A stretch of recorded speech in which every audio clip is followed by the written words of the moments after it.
angket sepertinya akan berjalan, dan itu adalah pilihan konstitusional. Kedua, bukan tidak mungkin juga kalau MK mengatakan dikabulkan permohonan ini, silakan dilakukan pilpres ulang. Bisa saja itu.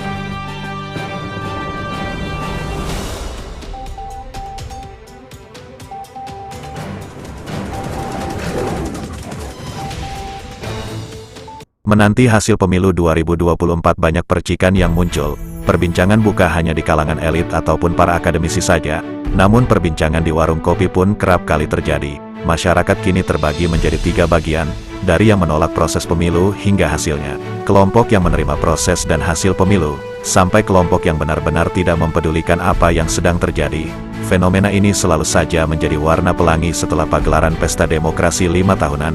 Para pakar dan akademisi angkat bicara, yang akhirnya membuat masyarakat awan pusing dengan apa yang terjadi. Untuk itu, kami sajikan cuplikan dari berbagai video yang beredar di kanal YouTube. Cuplikan ini semata-mata hanya bertujuan memberikan wacana lain kepada masyarakat, agar lebih terarah dan bukan diarahkan.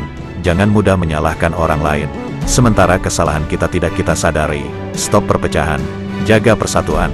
NKRI harga mati.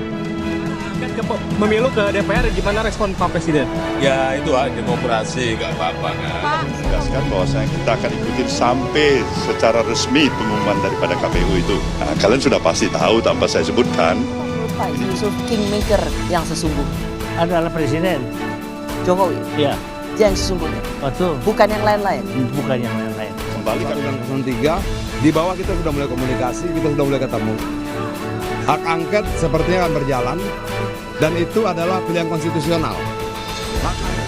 Kecurangan atau hal-hal yang sekiranya meresahkan kan sudah ada jalurnya sendiri, monggo. Kalau secara hukum memang berat ya peluangnya, karena kita tahu tidak mudah untuk membuktikan kecurangan secara terstruktur, sistematik dan Hasil angket itu akan menggugurkan hasil pemilu. Apalagi hasil pemilu itu kalau diputus oleh Mahkamah Konstitusi, ya sama sekali tidak menggugurkan. Bisa aja, misalnya ada polisi atau ada tentara atau ada orang sipil siapapun yang ternyata cawe-cawe memalsu misalnya komputer KPU sehingga si A menang yang harusnya nggak menang. Orang itu bisa dipidana. Ya pidana itulah sanksinya kepada dia.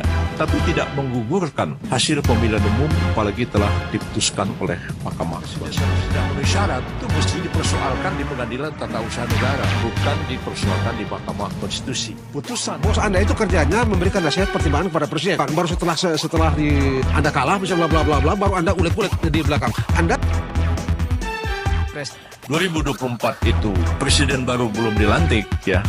Ini negara ini berada dalam apa yang disebut dengan krisis konstitusional ya.